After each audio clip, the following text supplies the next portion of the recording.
Hello and welcome to the Talk Tonight podcast. And today we're doing something different. We've created a new series called What They Mean to Me. And today I'm joined by a very special guy called Adam Bryant. And rumours has it that his favourite band is Fleetwood Mac. So can you tell me how you got into them? Yeah, mate. Pleasure to be back on the Talk Tonight podcast, by the way. Always a pleasure to have you. Oh, yeah, of course.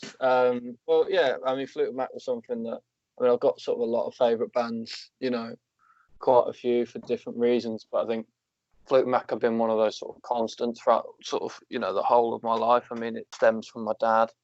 I grow up listening to Fleetwood Mac with my dad and everything like that, and, you start off hating it and think that it's boring, and then you sort of obviously grow into it as you get older, So it's one of those where I've always had sort of like a sentimental sort of bond with Fleetwood Mac, And I just think overall, that they're a band that I've always come back to. You know what I mean? On the bus journeys and biking to school in the latter years, sort of secondary school and something like that. It's something that I always have on my playlist or on my iPod, back in the day. So, yeah, I mean, it's they've just been sort of a sort of constant, sort of positive, band in my life, I think. But yeah, I could see that really, like how with their songs and like how like some of them are really like upbeat and nice. Yeah. They're very good, like very easy to listen to band, aren't they? I can see why like cool. they'd be someone's favourite band, And I mean, they've been going long enough now that there's a song for each sort of feeling and each occasion that you've got, so you never sort of run out of that. Yeah, so like I feel that's how you know when you're a good band, when you can have songs and albums that hit like certain feels and a certain way you feel, and there's a song for every moment, isn't there? So that kind of leads me on to the next question: is like, how would you say they inspired you?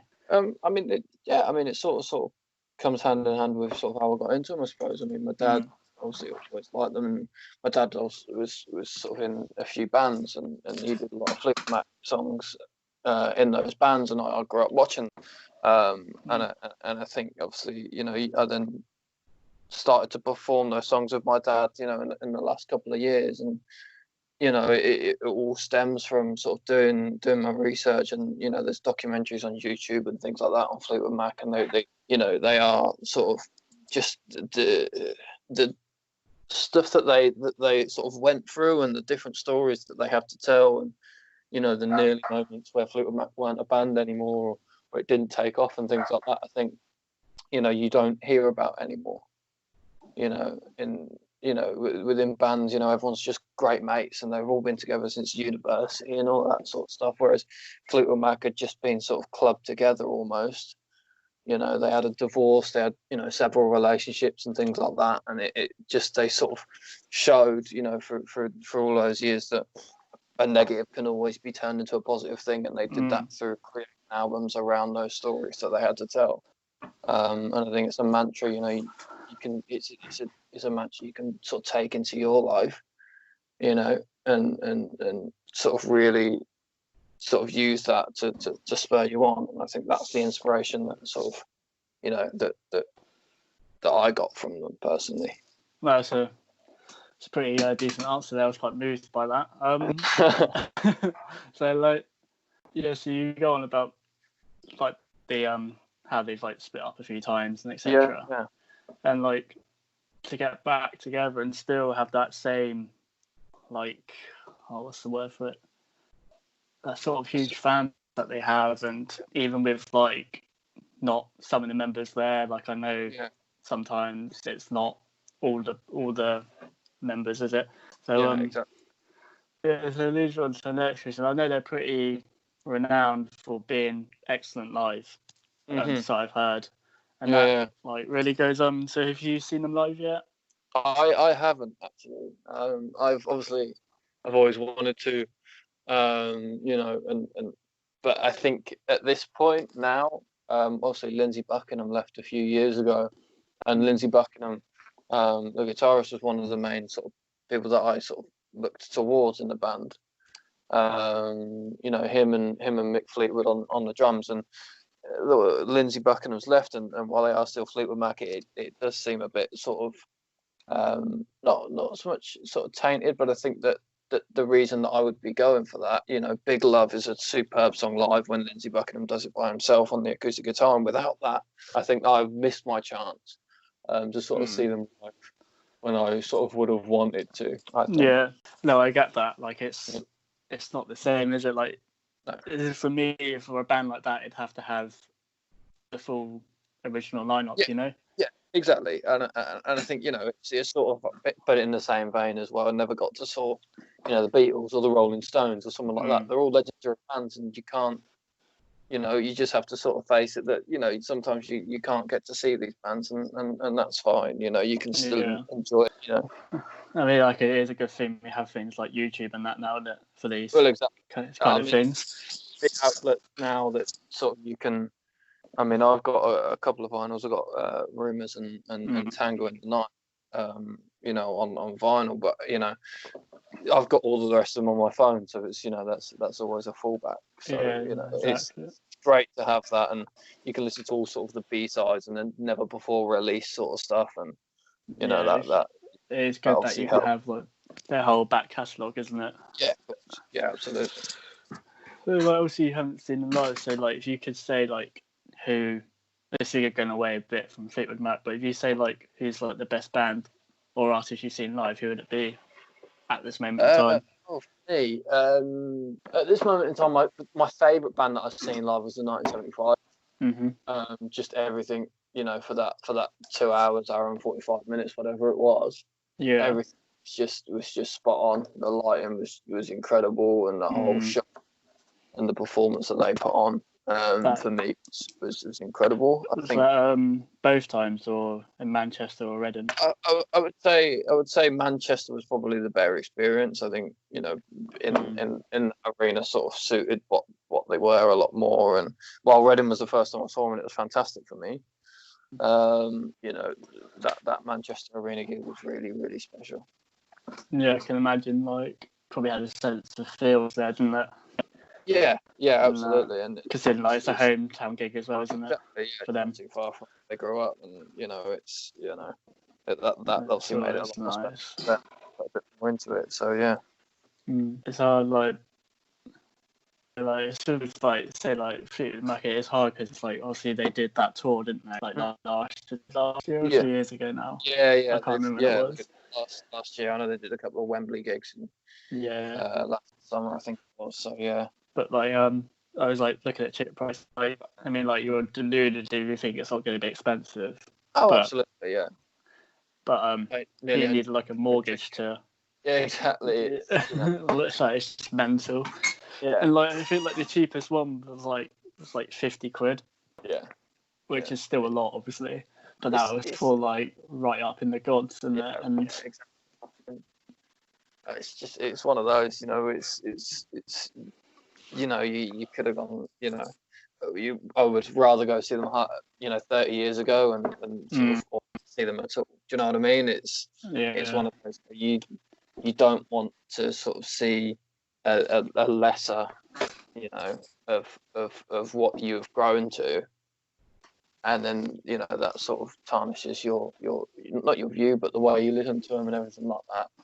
You know, you can't deny that when you see it, you know, a couple of bands live and they weren't as good as you thought they would be, you sort of listen to them again and you go, well, you know, that's exactly. You know, like sort of spark a little bit. So that's what I mean. Like, obviously, like, I'm not saying their voices would be gone, but they definitely wouldn't be the same as they would be, like, say, 30 years ago, because age and. I think so. I think you know.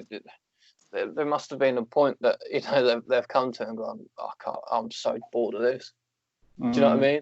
You know, where you've been doing it for 40 years, you know, almost 50 now, you know, you sort of get to a point where, you know, at some point the spark sort of goes and you're just paying to see the name more than you're paying to see the performance. And I don't think that's anything that sort of any fan would want to do entirely. No, exactly. So, like, obviously everyone has their favourite band and their favourite song. So what would your favourite song of theirs be? Fleetwood Mac song. My favourite, at the moment is Oh Diane. It's one of those that I, you sort of hear once every 4 or 5 years. It comes on the radio, something like that, and I refound it a couple of months ago, rediscovered it on Spotify, and it's just feel good, man. It's it's got a really nice sort of vibe to it, and it's one of those where you can just play 7 or 8 times in a row and not get bored of it. So yeah, Oh Diane for me.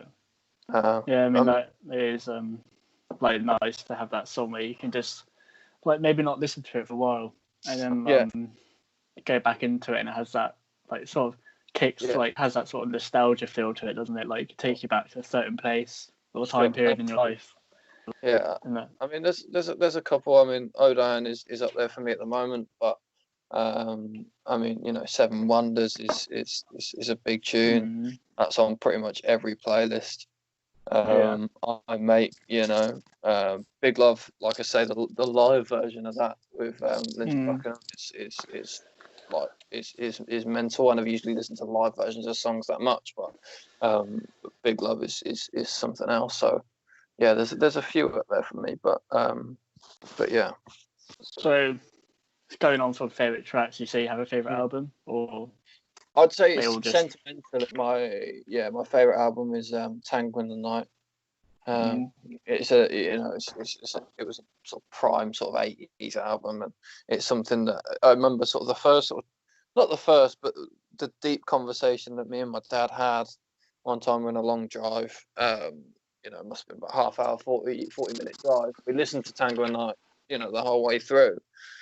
And we actually sort of had like a really sort of deep conversation about it, and about the music and stuff like that. And it's the first time me and my dad have sort of sat down and just had a real sort of driven conversation sort of about sort of music, and considering it's something that's dominated both of our lives, it was a really sort of heartwarming thing to have, and it's something that's made me appreciate that album for a lot more than face value.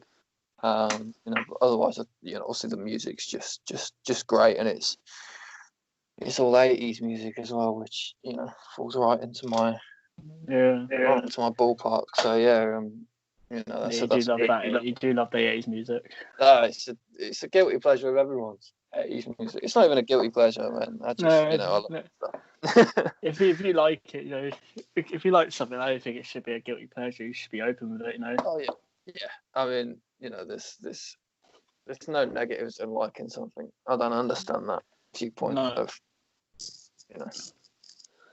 So moving on from like the albums and that. So do you think they'll ever record another one or do another album? I don't think so. I think they brought one out not too long ago.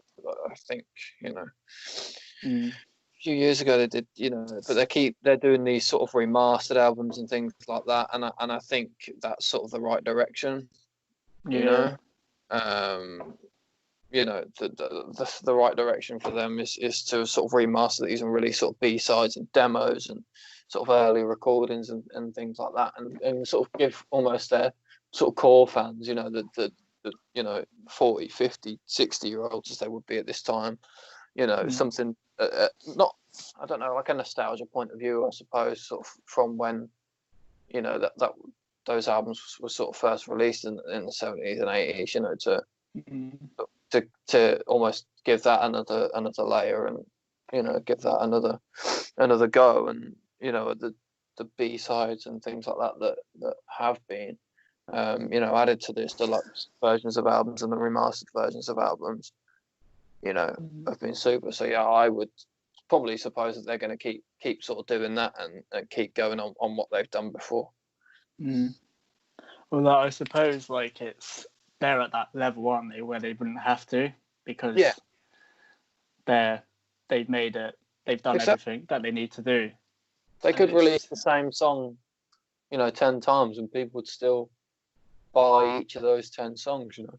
Well, I feel like they'll always be there, because each like you said, like about remasters and stuff, like each one would get like a new generation of people would start liking it. Like you got like our generation, obviously, then you got like the generation below, and like I think there'll always be like there'll always be people who will listen to them, and I think that's just how it is, isn't it? And Yeah, absolutely.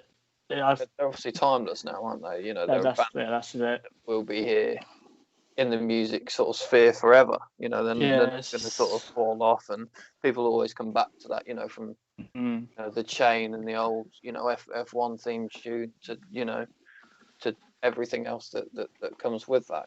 So I think they'll always be a part of something. So they have 18 studio albums and 9 live albums. Do you think any other band today would be able to like replicate that and doing that many albums? I don't know. I think if you're looking at bands sort of that could sort of reach that magnitude, I think Arctic Monkeys could do something like, perhaps not as many, the longevity of it, I don't think so. But if you're looking at sort of the range and just the absolute, massive band that they are, you're looking at Arctic Monkeys do something like that. A lot of bands, I think me and you have had this conversation before, a lot of bands at the moment haven't got that sort of stick around factor. No. That, we look back and obviously a lot of bands did. Nobody's got sort of, that I can imagine, even, the 1975, are one of my favourite bands, still, I can't see them doing it for 20 or 30 years, That's what I mean. It's like we said about like bands being able to stick around. That it's just like I don't think bands are as creative or like, you know what I mean. Like I think everything's sort of done on a straight line at the moment. I think everyone's doing a different thing. Granted, everyone's being creative, and it's super to have this sort of massive amount of music and different music coming out at the same time. But if you look at it all, it is all done round one sort of criteria almost. Yeah. And that's to be playable and everything like that. And you probably haven't got that experimental factor.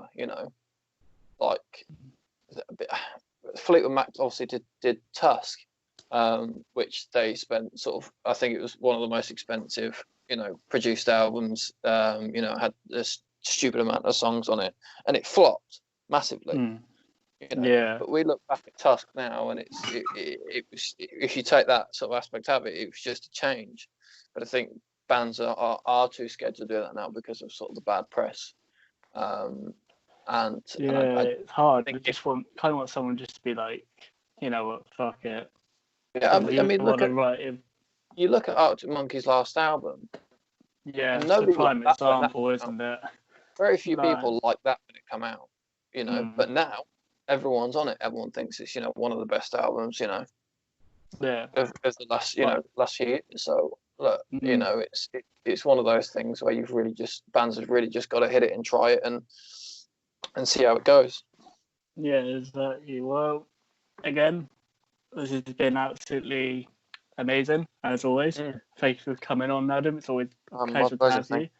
Thanks for having me on. And that's right. It's been the Talk Type podcast. Find us on YouTube, Spotify, Facebook, and Instagram. Thank you very much for listening. Hope you all have a good day and stay safe. Thank you very much.